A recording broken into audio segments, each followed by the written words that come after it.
오늘 세미나는 장애인과 여성, 어린이 등 사회적 약자를 배려하는 유니버설 디자인의 중요성에 대해 공감하고 필요한 정책으로 만들어가기 위해 법적 최소한에서 삶의 최대한이라는 주제로 열립니다. 오늘 세미나는 먼저 박원순 서울특별시장님의 개회사를 시작으로 이어서 기조연설과 유럽과 일본 그리고 서울시의 추진 사례를 발표로 함께 만나보시겠습니다.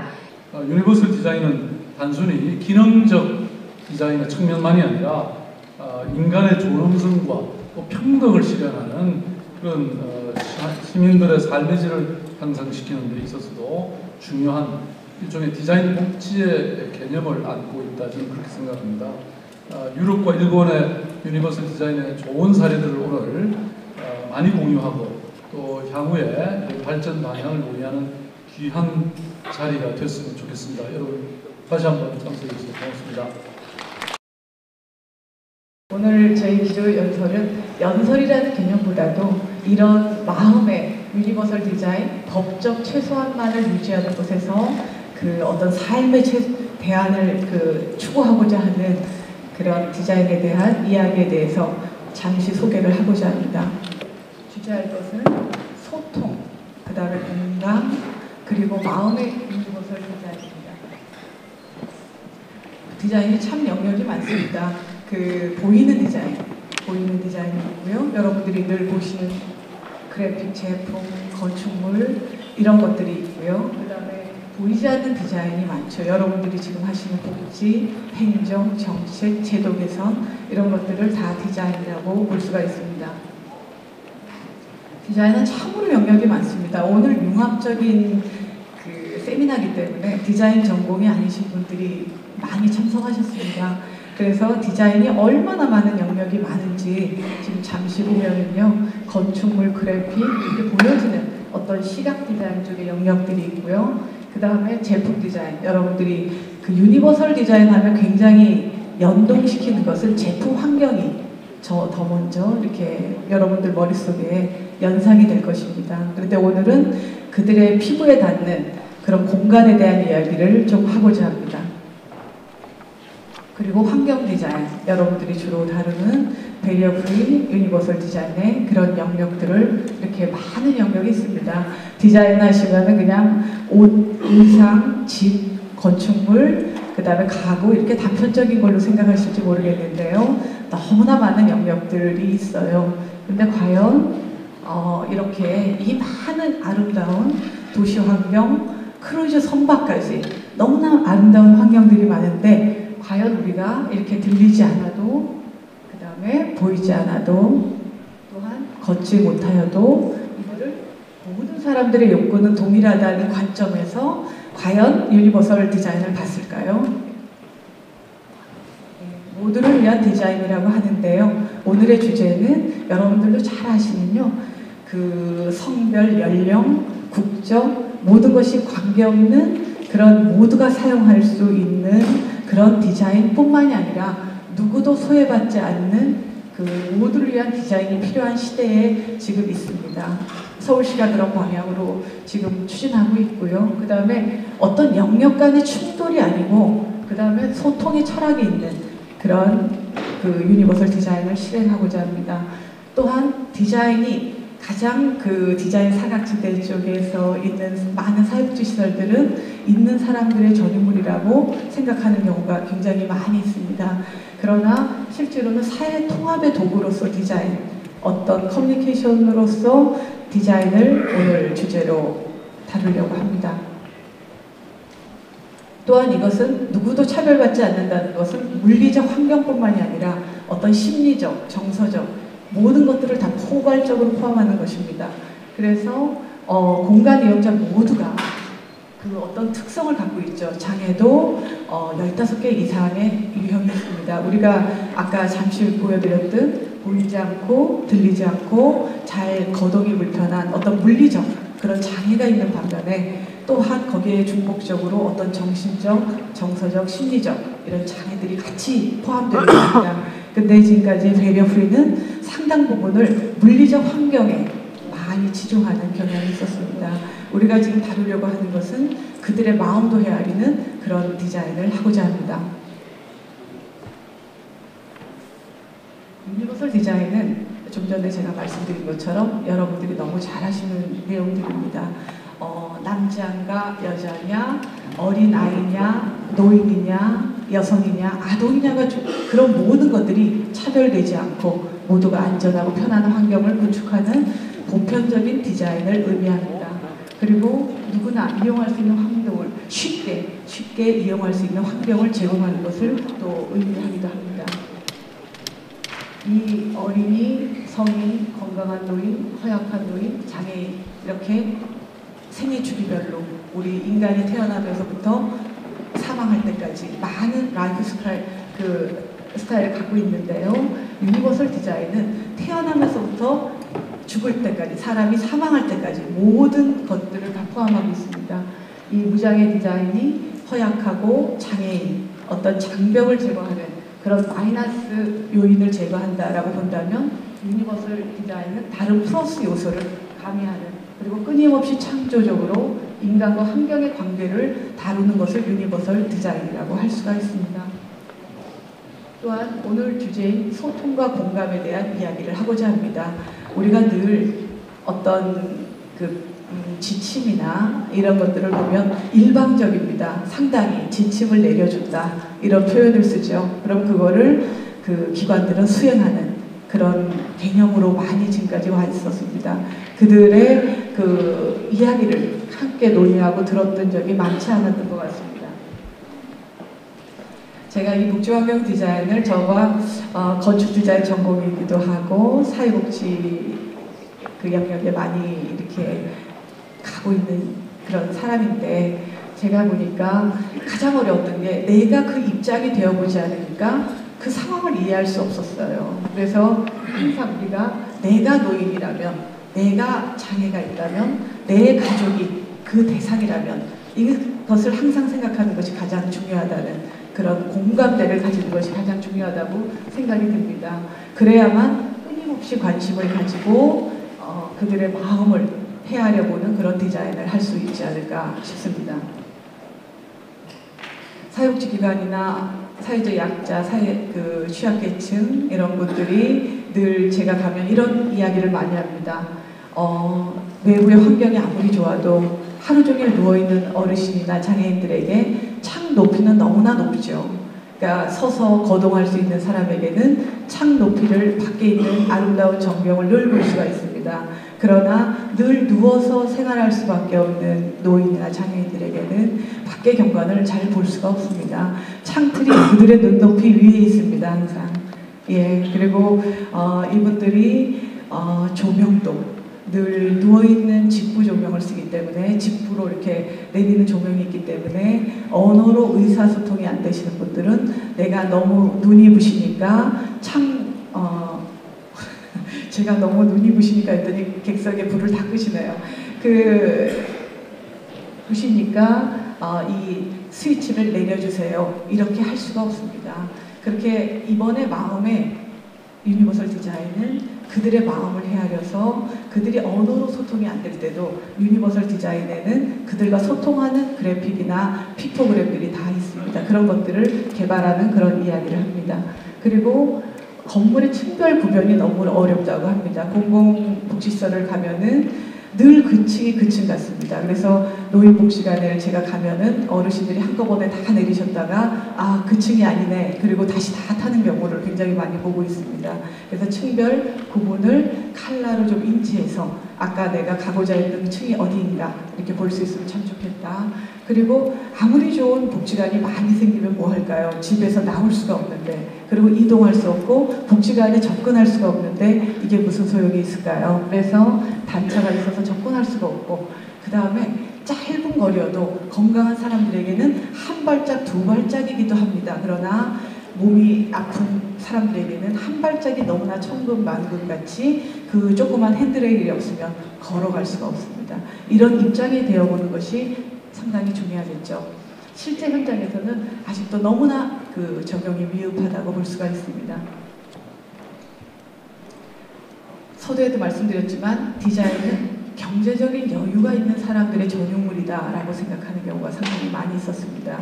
그래서 사회복지 기관을 갔을 때 그거는 돈이 있을 때 우리가 하겠다. 우리는 돈이 없어서 안 된다. 이런 이야기를 항상 하셨어요. 그런데 우리가 오늘 주제로 다룰 모든 내용에서는 어떤 경제적 디자인, 그들의 마음을 헤아리는 그런 요소를 많이 지금 담고 있습니다. 보통 디자이너나 건축가들은 이렇게 멋진 일반 상업공간은 상당히 좋아합니다. 접근하기도 좋고 굉장히 예쁜 디자인을 하기를 좋아합니다. 그러나 약간의 이런 사회 취약계층의 이런 공간들은 너무 어려워합니다. 왜냐하면 그들이 이 공간을 가본 적도 없고 그들에 대해서 생각해 본 적도 없기 때문입니다. 이용자 욕구와 감성을 중심으로 하는 이 플러스의 이 디자인, 몇 가지의 사례를 제가 들어보면요. 이 치매 어르신의 공간인데요. 치매가 오시면 최근에 기억들부터 이렇게 점차적으로 사라지게 되죠. 그래서 계절이나 과일 이름이나 그 다음에 이런 것들을 언어로 잘 이해가 하기가 어렵습니다. 그래서 이렇게 그 데이케어 센터인데요. 가지나 이런 감 이런 먹거리로 디스플레이 하면서 계절의 감각을 느낄 수 있도록 합니다. 그리고 따뜻하고 안정적인 집 같은, 가장 중요한 게 시설 같지 않은 집 같은, 내 집이라면 어떨까 이렇게 하죠. 좀 전에 눈부심이 없는 그 간접 조명이 굉장히 중요하겠죠. 그리고 항상 편의시설을 보면은 입구로부터 시작하는 시점부터 시작하는데요. 이 바깥에 정문을 나올 수 있도록 핸드레일이 이렇게 연장되어 있는 이런 배려들이 있습니다. 그리고 모두가 자연채광, 햇빛을 받을 권리가 있죠. 그런데 대부분이 취약계층의 기관들을 가보면 반지하나 지하나 북쪽이나 이렇게 통풍이 안 되거나 그런 경우가 많이 있습니다. 그래서 이 햇빛을 받을 권리가 있습니다. 그리고 이것은 좀 전에 말씀드린 대로 누워서 생활하신 분의 눈높이에 맞도록 뚫려져 있는 창문입니다.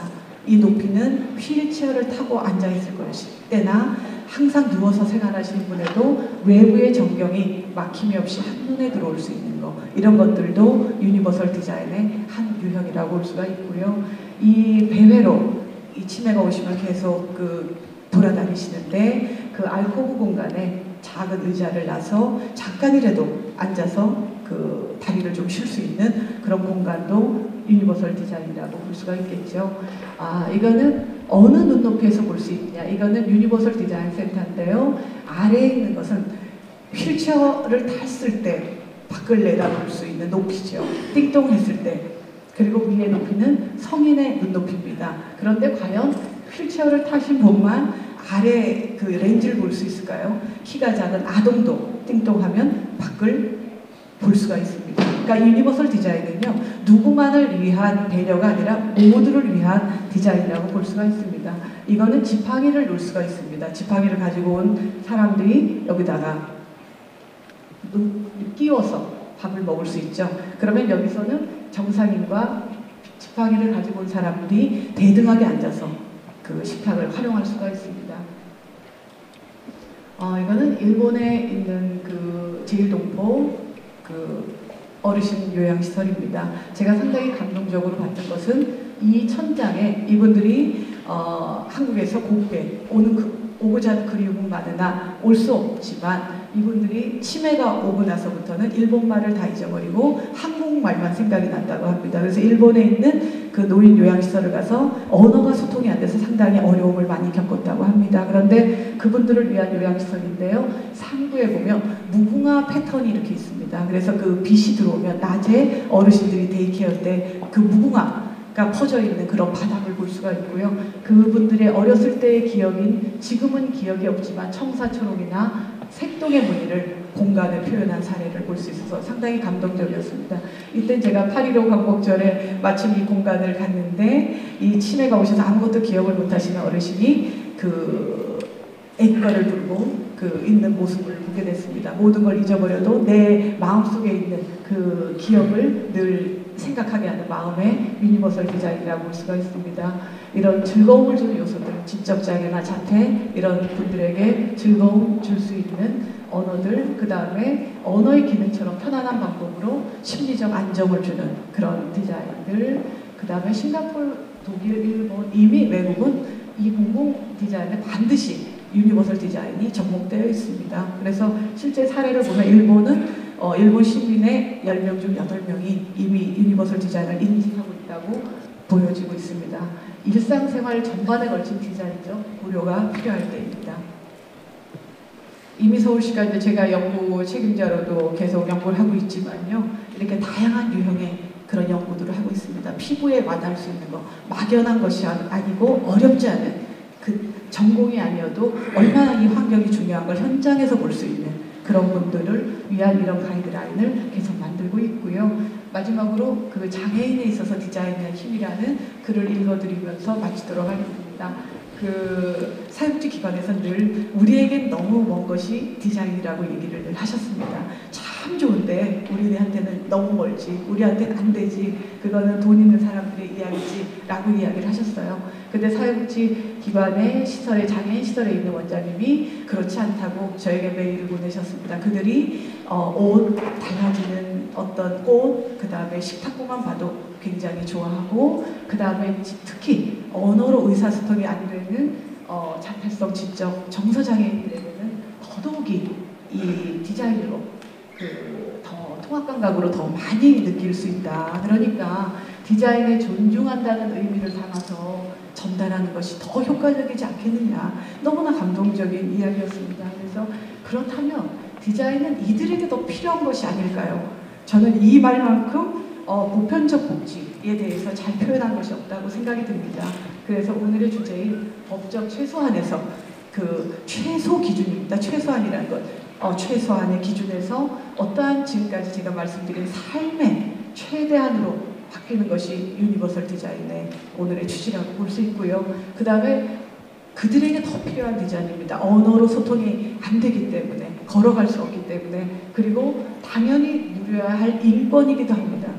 그리고 사회 통합의 도구로서 또 디자인이기도 합니다. 그래서 디자인 복지는 세심한 배려나 선물, 이런 선심성 선물이 아니고 마땅히 당연한 서비스라고 볼 수 있습니다. 그래서 어떤 디자인의 눈으로 복지를 바라보는, 그리고 소통과 공감의 마음의 유니버설 디자인은 디자인 복지의 약속이기도 하고 실천이기도 합니다. 오늘 외국에서도 많이 오시고요. 그 다음에 사실은 국제 세미나인 만큼 서울이 중심이니까요. 그 지방에서도 많이 오신 걸로 알고 있습니다. 전국에서 너무 감사드립니다. 그 오늘 그 발표하시는 그 발표자분들께서 굉장히 공감되는 그 물리적 환경만을 제거하는 그런 시각적인 이야기가 아닌 그 마음을 다루는 그 이야기들을 좀 계속하실 것일 것 같고요. 여러분들이 많은 의견 주셨으면 감사하겠습니다. 그리고 바쁘신 일정 중에서도 참석해 주신 박원순 서울시장님 너무 감사드립니다. 그리고 그 외 모든 분들이 다 오늘의 주인공이시니까 끝까지 많은 의견 부탁드리겠습니다. 감사합니다. 네덜란드 OMA 사무소 수석 디자이너와 서울시립대 교수를 역임하고 계시는 클라세 교수님이 수고해 주시겠습니다. Short introduction of myself. I am a German national. I always tend to say that professionally I'm Dutch because I did all my studies and my professional career. Because I did all my studies and my professional career in the Netherlands before coming here to Seoul and teach at Schiedeke. So I'm an architect and an urban designer, and I want to show you some examples that are done in the Netherlands or are being designed in the Netherlands. And I'm going to show you 4 case studies. And these are implemented in different countries all around Europe. So one is in France, 2 are in the Netherlands themselves, and another one is built in Scotland. Okay, so let me start first with a project by probably the most well-known Dutch architect, which is Remcola, and his office OMA. And this is one of the early works of his office, which is a private villa for a wealthy client. And what I like about this project is that he was trying to use the challenges of the patient and also his client to turn this into a very specific and special architecture. So often the demands of patients are seen as a burden by architects, but in this project he was using this as a challenge and tried to use these challenges in a way that it would make his architecture more specific and more original, and in a way also more fun and more of an experience. So what you can see is that this house is designed like a modernist villa, very straightforward, simple geometric forms.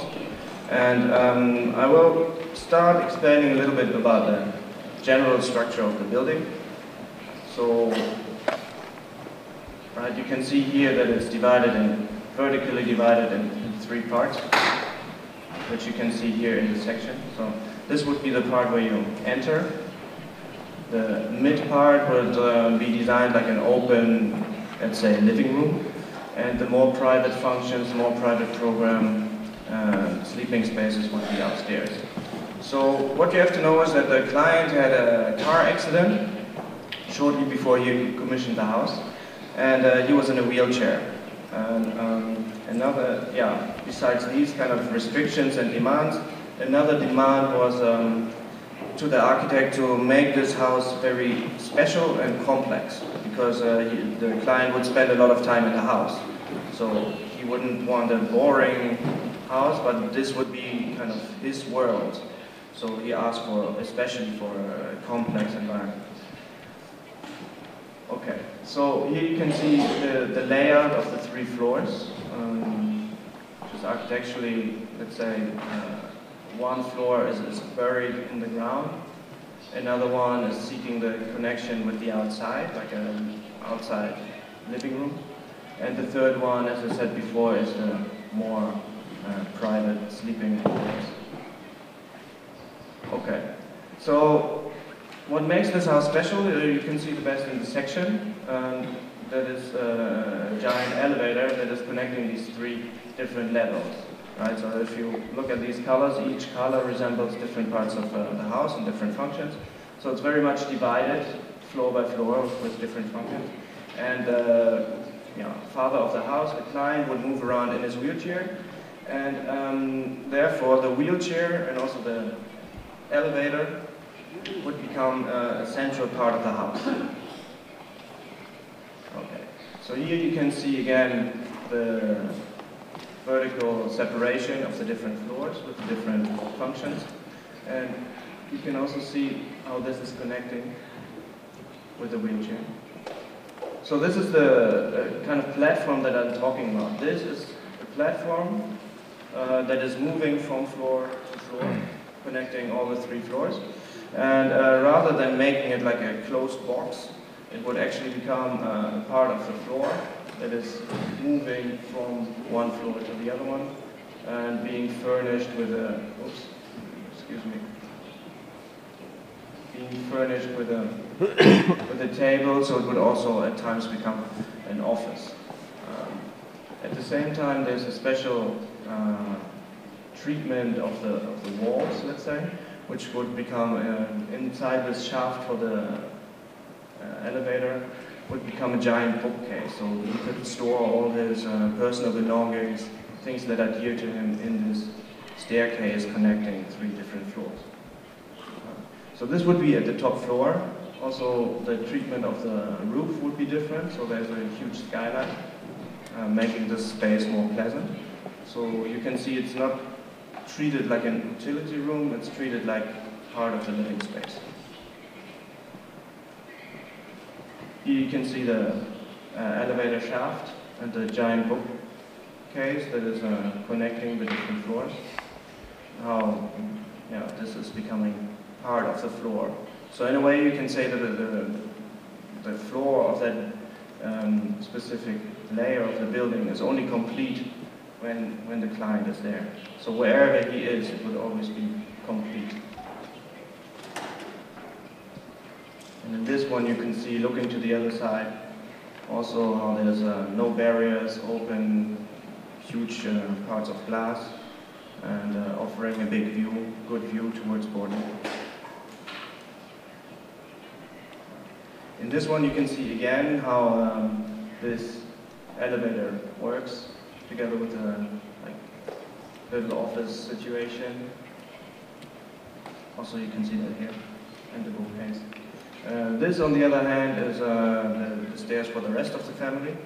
It's treated in a similar way. You also have the giant bookcase connecting, but on the other hand it's less attractive. So one can say that the most effort is put into this part of the design of the house.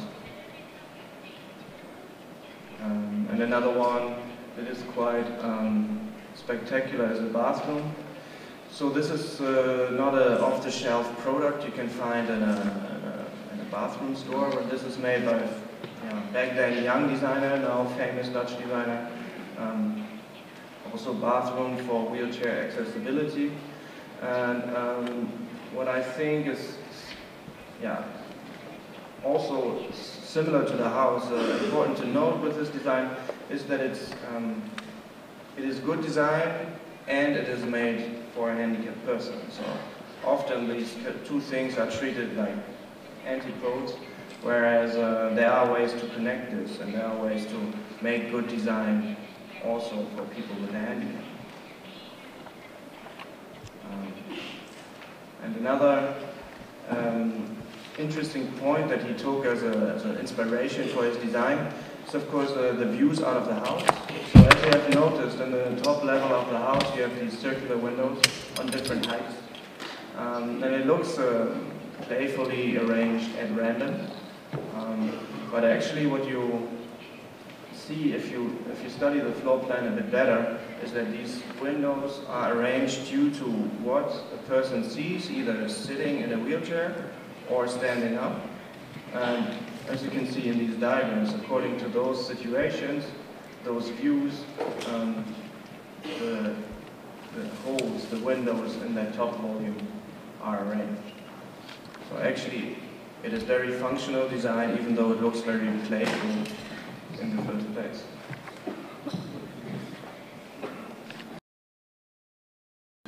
How those windows are arranged, making that happen, depending on whether you lie or sit or stand. Okay, this is one by a famous Dutch architect. You can see the building together. I mean, also in the rest of the architecture he was trying to do something spectacular. So in a way, I want to show how this goes together. Another project I want to show is also designed in the Netherlands and also built in the Netherlands. It's a center for dementia patients in Weesp, which is a little town close to Amsterdam.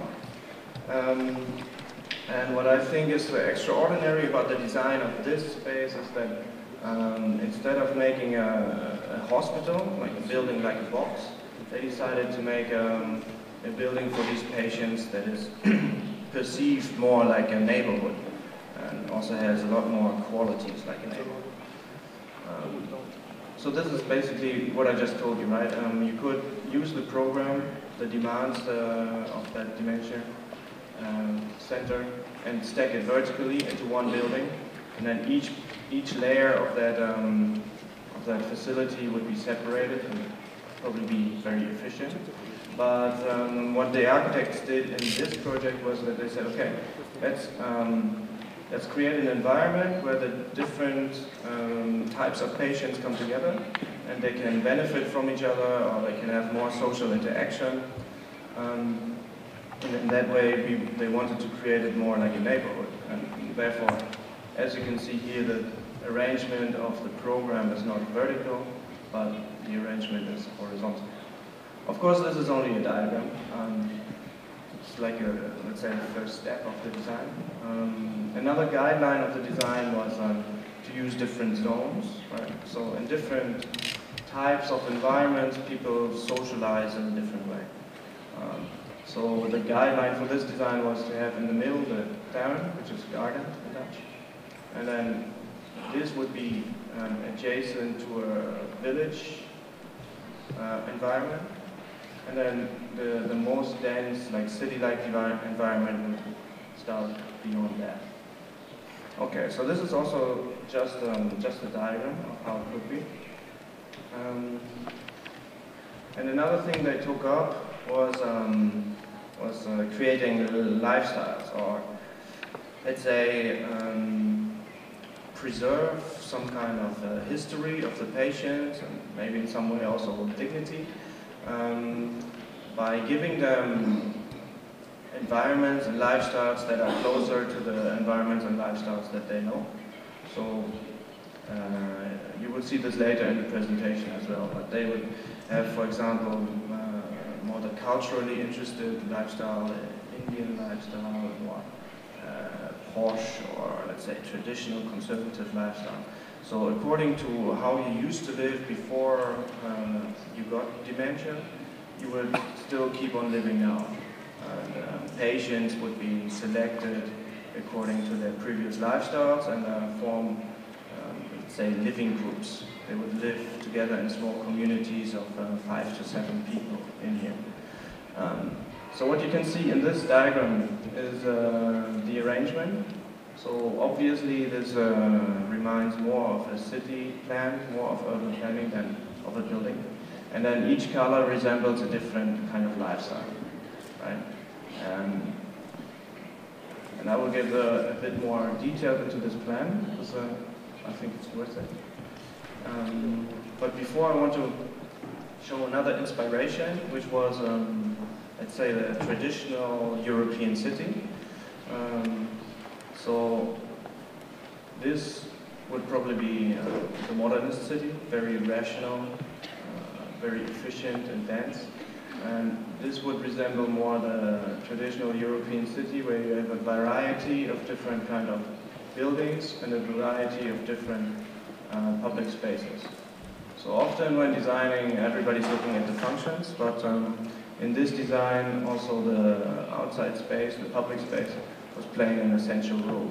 So just as the buildings are of a different, let's say, size and different typology, also the public spaces show a variety here. This they would take as a point of departure as well, and create then these kind of square, old European city-like environments. More ingredients would be that they say, okay, now we have a diversity of lifestyles, and we have a diversity of buildings, and we have a diversity of public spaces. So we want to give each of these public spaces more of a specific character. So by choosing the appropriate type of architecture, you can program what is happening in the public space, right? So there are only 3 typologies they used. So the first one would be the street, and with the street is associated a linear structure, and it's dynamic. It's just, can I say, it's directed towards the outside. Yeah, it's dynamic and directed towards the outside. So this element they wanted to use somewhere. Another element they wanted to use is the square, which means it's more intimate, it's directed towards the inside, and in a way it's more cozy. And the third one they wanted to use is the tuin, which is garden in Dutch, which means it's more like an open field with a couple of more or less randomly scattered buildings or functions around. So so a space where people can freely walk and meet and greet, and are free to do whatever they feel like. Okay, so coming back to the housing typologies, you can see how this comes back into the plan. So the decision is to make this the central street, like the central spine. And according to that, you would also have facilities like doctors and a little supermarket along the street. You would also have a public building, like a little theater around here, with a square in front of the theater. And here you can see the different typologies with the different lifestyles. I'm not sure how well it is visible from over there, but when you look closely at the floor plans, you can see that generally the living room, entrance and living rooms are rather big. So that is the communal space for those communities of 5 to 7 patients. And then there's relatively small sleeping rooms behind. I will show you pictures of the inside later where you can see the different kinds of lifestyles. But before I want to talk about the public space, right? So what I said is that this is the central street, this is the spine where people meet, where you also have the supermarket, you have the doctors over here and the theater over there. So this would be an active street, and then you have other semi-public courtyards with a more intimate character over here. I guess what is the most interesting thing to note is that each one has their own character. This one you have a pond, this one is kind of theater square. Now you can see how each of these is different. And that people also, when living here, don't only stay in their courtyard here, but also meet with other people over there. And this would create like very cozy environments where not only used by the people living around, but also by the people living in another block. Very much directed to the outside, very social spaces. It's not only social spaces on the ground floor, but also on the terraces, on the upper floors, you will have big spaces to live and to socialize. Of course, green also plays a big role to make it more friendly and appealing to the people. So, as I talked before, you also have a supermarket and a theater, or a restaurant in case your family or friends come to visit you. You also have the possibility to kind of live a normal lifestyle like you lived before. You can take them out towards the restaurant, or you can go for some theater play, or you can also do your shopping. Of course, these are dementia patients, so they are like special services. So even in case someone buys something absurd, and there are agreements that the caretaker can return those products bought by the patient. I think this contributes a lot to the self-esteem of the patients, that they are not treated as patients, but more like as people with a handicap, and they can still have a normal kind of regular life. And part of the treatment there is also that they participate in the daily works, where you can see that they, cook together with one of the caretakers, and therefore also have a higher esteem of themselves, even though that they have a handicap, they're not like pushed aside. They're still part of daily life and part of their own life. What you can see here is a selection of the different lifestyles. So as I said before, this would be referring to the lifestyle they used to have before they would come to this institution. Simply to make them feel more at ease, feel more at home, and especially the factor of giving them a place that feels like home for them is important. This would probably be totally different in Korea, but in the Netherlands they chose this one is the more traditional conservative option. This they call the urban option. This one is the decent, earthy option.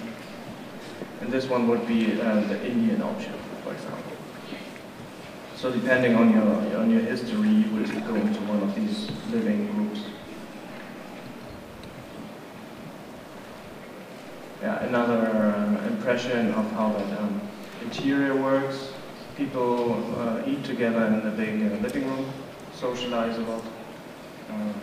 So the terraces are also open. It invites people to drop by and socialize. And what I find kind of interesting is that you see this in the background. That is traditional, typical social housing in the Netherlands. And compared to this, you see just how this is so much more attractive and appealing to live in, even if you're not handicapped. And as one of the last slides of this project, you can see how this then also connects to the rest of the city. So there's the central street going through this neighborhood just next door and continuing over here. So in a way you could also imagine that this in the future can be used for different purposes. It can remain as a center for demand people, but it could also be living environment for all kinds of people, also without a handicap. I tried not to make it look like a fortress, as so many of these buildings are, but make kind of small scale, interrupted volumes. This would be the entrance to the lobby. Looking kind of friendly, especially when compared to the social housing in the back. You see how this is designed with so much more care. Okay, the next one I want to show is, I think, special because of its history. This one is not commissioned by the city or a healthcare facility or a big company, but this is a sports complex for handicapped children. The subtitle of this project is Everyone's a Winner. It's kind of sympathetic. And it is based on the initiative of one father who had like personal trouble with his son being handicapped and not being able to do sports in his life, whereas he himself was a big sportsman. So he decided that he wanted to create the possibility for his handicapped son also to do sports and have fun doing sports. So he initiated this sports complex, which is entirely directed towards handicapped people with all kinds of different handicaps. So what you can see here is, for example, the swimming pool, but there would also be outside sports fields for field hockey and football or soccer. And inside that building over here, you would also have an indoor gym, the swimming pool you just saw, and of course the clubhouse. So here also the building is trying to connect different parts of the environment and creating a clubhouse together with a kind of auditorium tribune situation. Yeah, this is a little bit difficult to see, I think, but what this is trying to show is how there's a connection through the building, trying to connect the building with the landscape, the building with the sports facilities on the first floor. And then you can see here how you have the central space with the different sports facilities in the wings, and then create this central space that is overlooking the sports facilities in the front and in the back.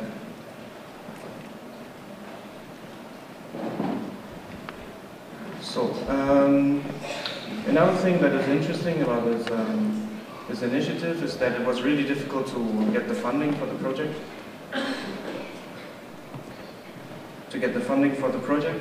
And they would change the design to make more glass. And that's kind of funny to hear at the first moment, because the glass is a very expensive material. But what they figured out is that big companies tend to sponsor if they have the ability to kind of save the project. So all of the glass was sponsored by one big glass company, and most of the rest of the project was sponsored by McDonald's. So here you can see the architecture. Here you can see the different facilities with the clothing rooms. Everything is very open, directed to the outside. And this is another innovation they were able to bring into the building.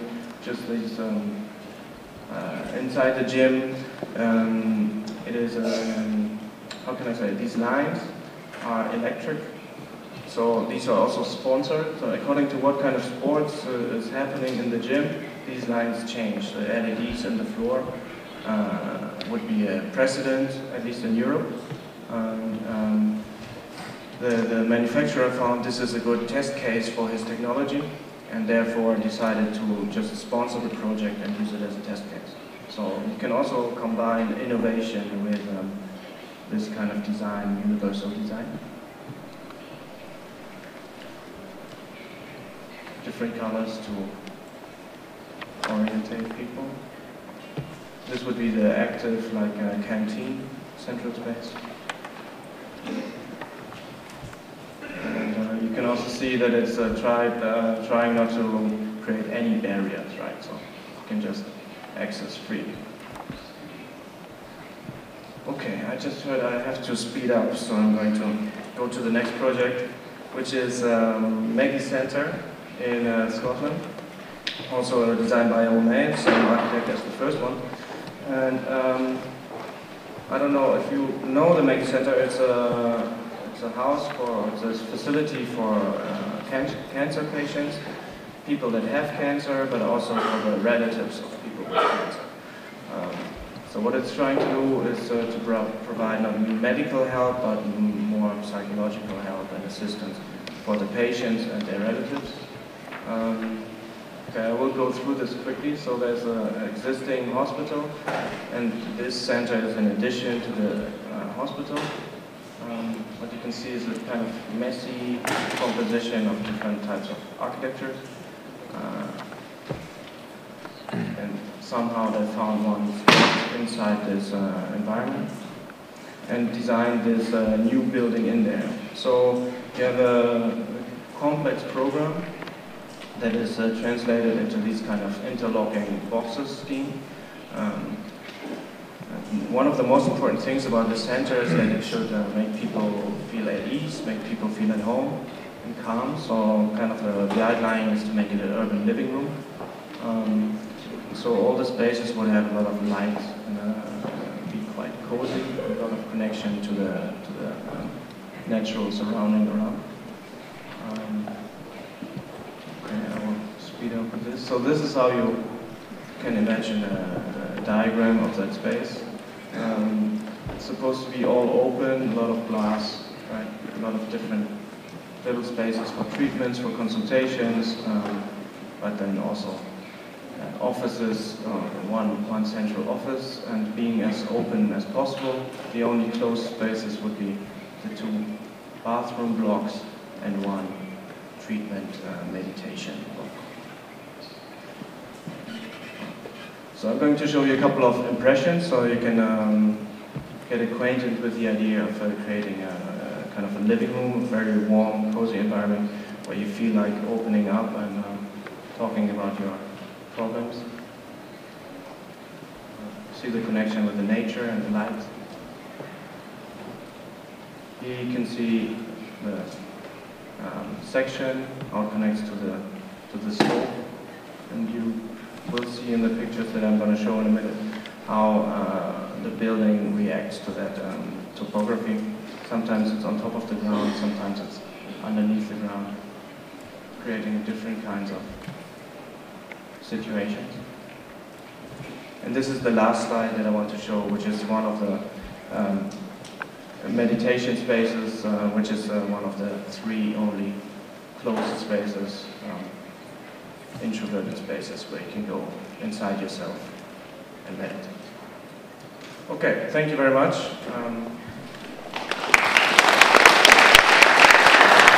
다음은 일본의 유니버설 디자인 추진 사례 발표가 있겠습니다. 발표는 일본 오차노미즈 대학 마스다 유지 교수님이 발표해 주시겠습니다. 皆さんはじめまして、私はお茶の水女子大学で建築を教えております松田裕二と申します。このような場で皆さんにお話しできますこと大変光栄に存じます。私は建築の中でも障害者の視点から見た都市や建築環境について研究を行ってまいりました。今回は私の拙い経験の中からではありますが、日本の公共交通機関のユニバーサルデザインに関わる法整備の流れと、また最新の事例として羽田国際空港でのユニバーサルデザインの導入の試みをご説明したいと思います。まずは、はじめに日本のユニバーサルデザインに関わる法整備の流れを簡単にご説明します。これは重要な事柄を書き出したものになります。でそもそもはですね、1981年の国際障害者年に遡ります。このイベントを受けまして、1983年に初めて、公共交通機関のバリアフリー化に関するガイドラインが策定されました。ただし、これは単なるガイドラインで法的拘束力がなかったものです。その後ですね、1994年に、建物に関わるバリアフリー整備の諸基準を定めた初めての法律、ハートビル法と呼ばれる法律が成立します。この内容についてはまた後ほどご説明します。2000年にはですね、公共交通機関の駅や周辺環境のバリアフリー化を定めた交通バリアフリー法が成立します。これも後でご説明いたします。で最後に、2006年にですね、ハートビル法と交通バリアフリーがバリアフリー新法というものに一本化されました。で現在に至るということになります。ハートビル法とはですね、2000平米以上の、病院や商業施設など不特定多数の人に使われる建物は利用円滑化基準というものを満たさなければならないというふうに定めた法律になります。具体的にはこの絵にしましたように、建物のアプローチですとかトイレとか廊下などに基準が定められています。それ以外の建物でも不特定多数のものや高齢者、障害者が利用する建物は利用円滑化基準への適合努力義務が満たされました。これは強制力がなくて、なるべく努力してくださいというふうに行政がお願いする程度のものになります。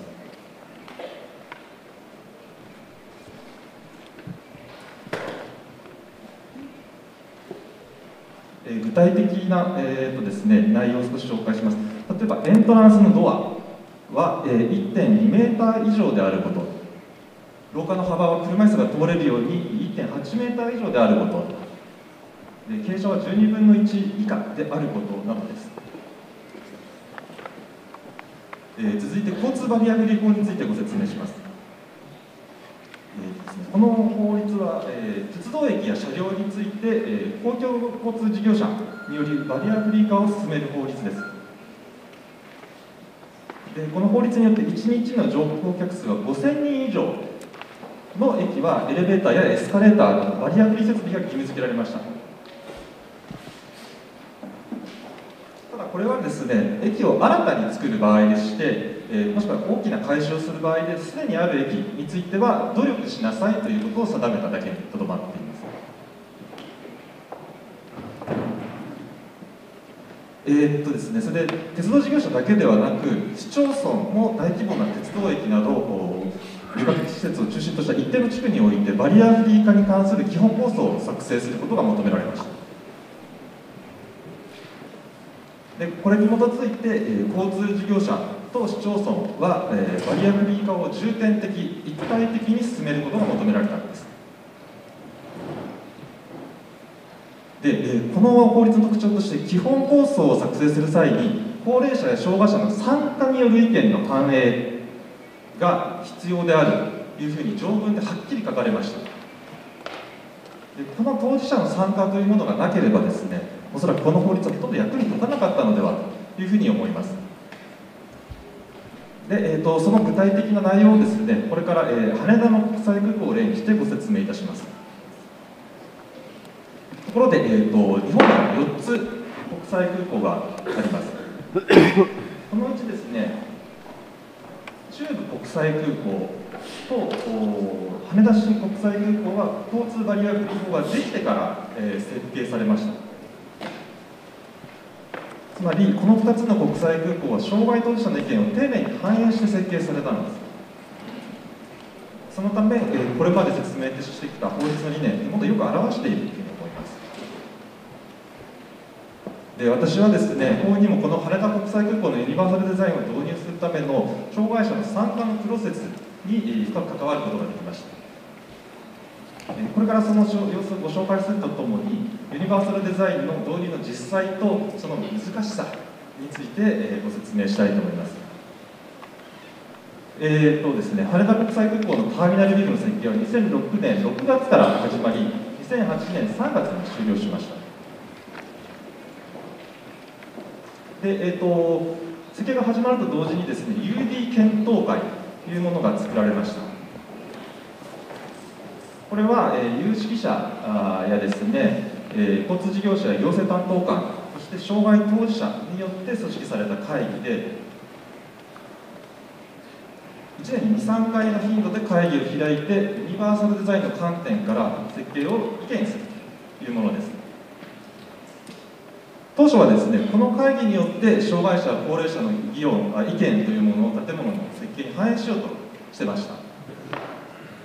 ところがですね、この会議では年に2、3回、空港からは遠く離れた場所で行われ、検討の図面を見て、行うもの、設計者が説明したものでし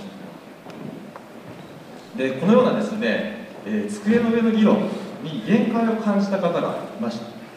この会議の委員長の秋山先生という方です。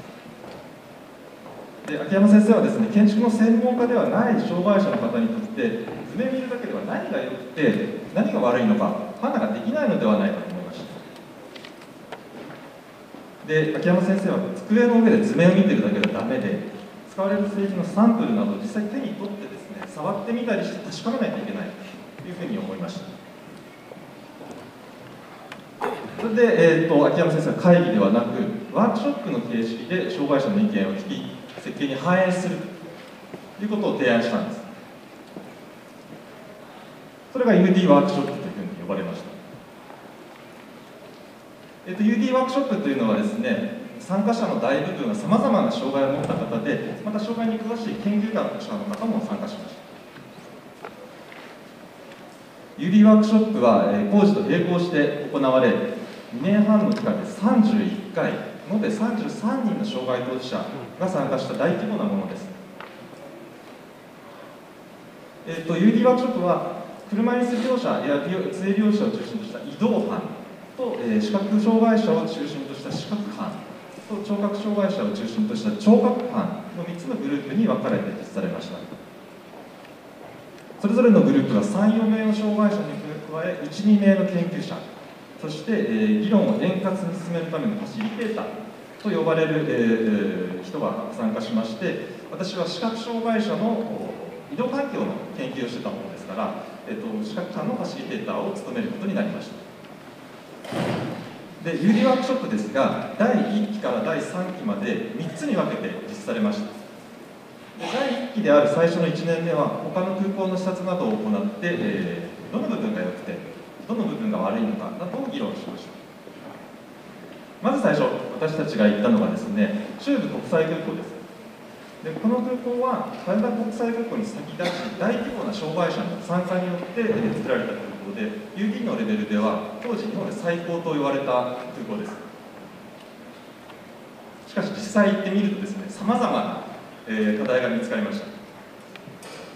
この空港はバスや電車、ホテルから来た人が全てアクセスプラザと呼ばれるインフォメーションデスクにアクセスすることを前提としていたんですが、まず今回列車で訪れたんですが、視覚障害者は誰もインフォメーションデスクにたどり着けませんでした。なぜかというと、点字ブロックが引かれてはいるんですが、枝分かれしているので、どこにたどればいいのかわからないんですね。あと、中部国際空港の動く歩道 NSW と呼んでますが、車椅子ユーザーの意見を反映して、動かない部分と動く部分の床が段差がほとんどないものを作りました。しかしこれはですね、視覚障害者にはとても不評で、段差がなく突然床が動いてしまうので、恐怖を感じるというふうに言われました。あと、一般のトイレです。で、トイレは車椅子のユーザーでも使えるように幅が広く設計してあります。そのため、扉が真ん中で折れるタイプのものが採用されました。これもですね、視覚障害者にはどこに鍵があるのかわからないということで、評判が良くなかったです。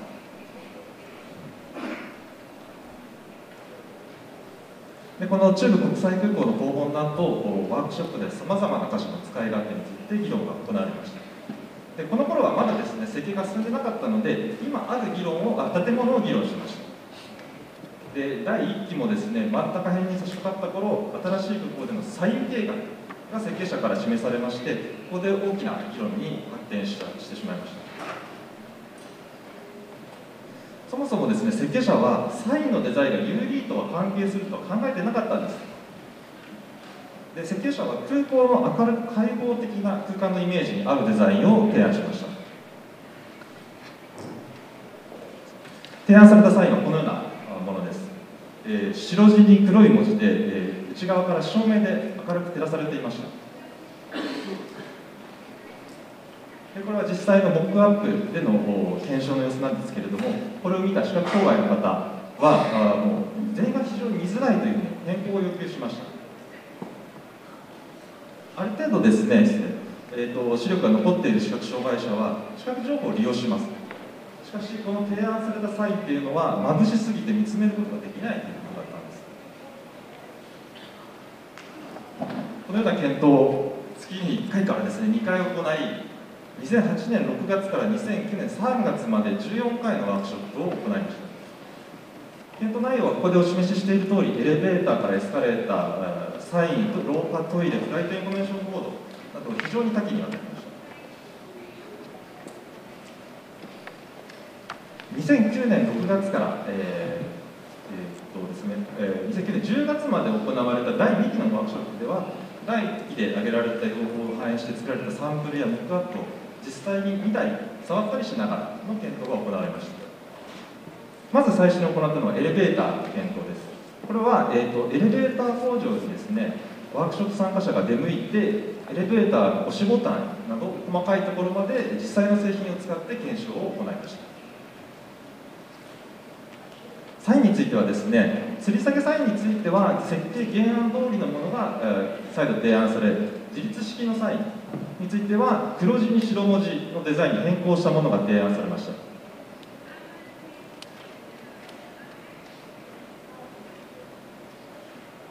設計者の説明ではですね、吊り下げサインは遠くから見ることを想定しているため、視覚障害者よりは健常者の見つけやすさを優先する。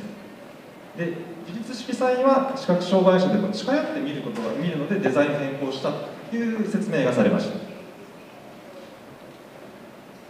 でですね、トイレの検証はこのワークショップの中で最も大掛かりで、非常に印象的なものでした。工事現場にですね、実際の実物大のトイレを設計